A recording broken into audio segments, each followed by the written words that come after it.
Bonsoir à toutes et à tous, très heureux de vous retrouver pour ce nouveau journal d'information sur TV Vendée. Nous sommes le jeudi 20 février et voici les titres de cette édition. À 2 jours de l'ouverture du Salon international de l'agriculture à Paris, porte de Versailles, l'heure est au départ vers la capitale pour les animaux qui représenteront la Vendée pendant les 9 jours du salon. Nous sommes allés dans le sud du département où plusieurs équidés ont pris la route aujourd'hui. Et si les vacances étaient aussi faites pour travailler, depuis l'été dernier, la commune des Sables-d'Olonne a mis en place le dispositif Jeunes en chantier. L'objectif, donner le goût du travail aux adolescents sablés en leur permettant d'acquérir des compétences et par la même occasion de recevoir une gratification financière. Enfin, nous prendrons des nouvelles des 3 derniers skippers du Vendée Globe, toujours sur le chemin du retour vers les Sables-d'Olonne.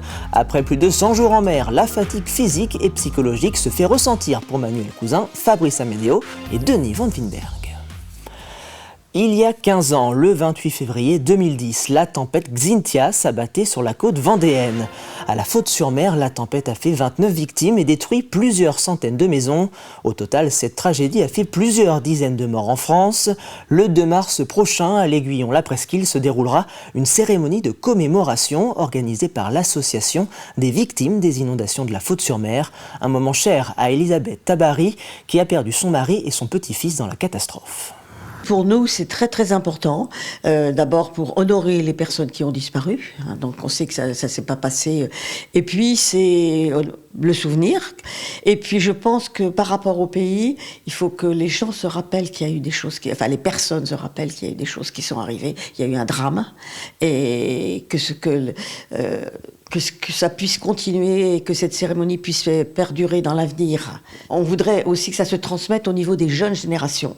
Et c'est pour ça qu'en principe, les enfants du conseil municipal des enfants sont présents à cette cérémonie. Il s'est passé quand même un drame, quand même. Il y a eu 29 personnes qui ont disparu. Il y a eu plus de 600 maisons qui ont été démolies. Donc je pense qu'il faut que ça reste, qu'on ne tombe pas dans l'oubli, comme ça s'est déjà passé autrefois. Le Salon de l'agriculture de Paris ouvre donc ses portes ce samedi. Et cette année, l'Association nationale des races mulassières du Poitou présente 12 animaux au salon. Au total, ce sont 30 personnes qui ont donc pris la route cet après-midi depuis le sud Vendée pour faire la promotion de ces races qui ont été menacées d'extinction dans les années 90. On fait des concours locaux, ensuite un concours national et il y a des sélections. Donc les meilleurs sont sélectionnés pour aller représenter la race au Salon de l'agriculture. C'est des animaux à faible effectif. On n'a pas beaucoup de naissances. Cette année, on a eu un peu plus, on a 80 naissances au total pour les traits poitevins, une centaine pour les baudets du Poitou, mais c'est très peu par rapport à d'autres races. Et il y a des animaux exotiques où il y a beaucoup plus de naissances et on dit qu'ils sont menacés. C'est pour faire perdurer ces races-là qui sont du terroir, des 4 départements du Poitou-Charentes et de la Vendée. C'est le berceau de race de ces animaux. D'être primé pour les éleveurs, ça apporte un petit peu de notoriété par rapport à leur élevage. Et nous, pour l'association, on fait de la promotion pour pouvoir pour que les éleveurs puissent vendre leurs animaux. Baptiste Vivinus et sa compagne Marion, tous deux éleveurs à Sériné, présentent cette année Fidèle, un trait poitevin. Inscrit au trophée utilité jeunes chevaux, c'est un programme bien chargé qui les attend. Là, on va prendre la route nous-mêmes pour arriver à peu près au même moment que les chevaux sur Paris. Et puis donc du coup les décharger sur Paris, les faire marcher puisque le trajet était quand même assez long. Et donc du coup l'idée après un trajet comme ça, c'est d'étendre les animaux, donc de les faire marcher pour réactiver un petit peu la circulation au niveau des membres, surtout puisque c'est les membres qui souffrent un petit peu dans ce genre de situation. Ils s'engorgent et donc pour éviter l'engorgement, on va les faire marcher. Puis ils vont passer à une inspection vétérinaire à Paris au niveau du Salon de l'agriculture où on vérifie que les carnets soient en règle, que les vaccinations soient en règle, et si tout est bon, l'animal donc rentre dans le hall équin du Salon de l'agriculture.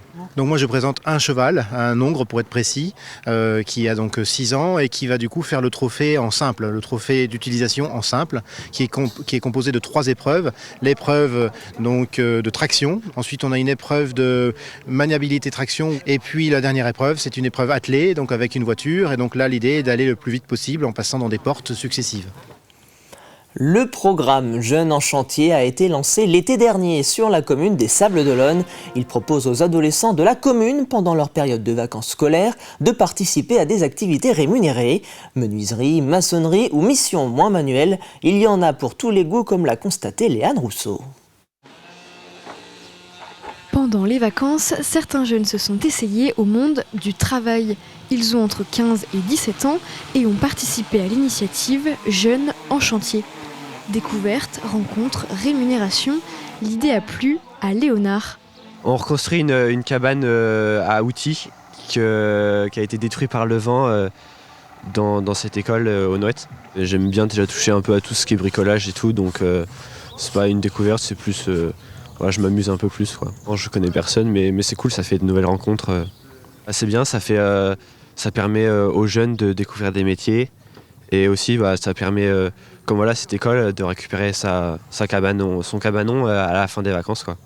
Pour trouver un juste milieu entre travail, découverte et repos, le directeur du dispositif a pensé à tout. Et on a créé du coup Jeunes en chantier pour 4 matinées, donc le mardi, mercredi, jeudi, vendredi, sur toutes les vacances scolaires.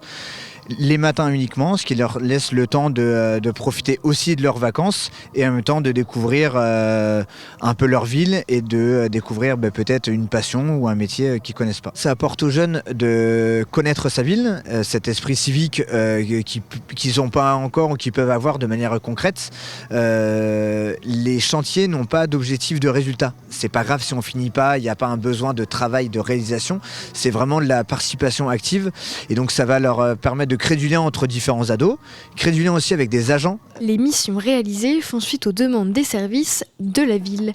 Les jeunes se sentent donc utiles et l'expérience se conclut par une récompense. On est en relation avec les services de la ville qui proposent certains travaux à faire par les jeunes.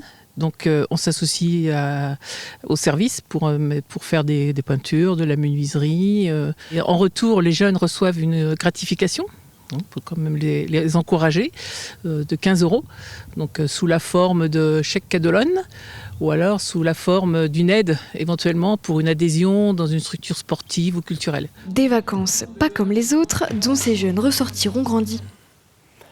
Après une année 2024 placée sous le signe du sport et marquée par le passage de la flamme olympique, la commune de Fontenay-le-Comte sera tournée en 2025 vers l'environnement avec l'année de l'arbre. En plus des nombreuses plantations qui seront organisées tout au long de l'année, la commune compte proposer un grand nombre d'animations et d'événements autour de l'environnement. Au programme, fleurissement des pieds de mur sur l'espace public, végétalisation des cours d'école ou encore un grand forum sur le climat. Cette année 2025, on l'appelle l'année de l'arbre, mais ça va bien au-delà de la simple végétalisation. C'est évidemment tous les sujets de transition énergétique qu'on a voulu insuffler dans nos politiques publiques. Et on va planter entre 1000 et 1500 arbres. Donc cette année, c'est 7 fois le budget. On plante à peu près chaque année, à peu près pour 20 000 € d'arbres. Et cette année, c'est à peu près 100 000 € qui seront injectés dans la ville. D'abord parce que l'arbre, a que des avantages et des atouts. L'arbre, ça aide évidemment la transition énergétique. Ce sont des puits de carbone.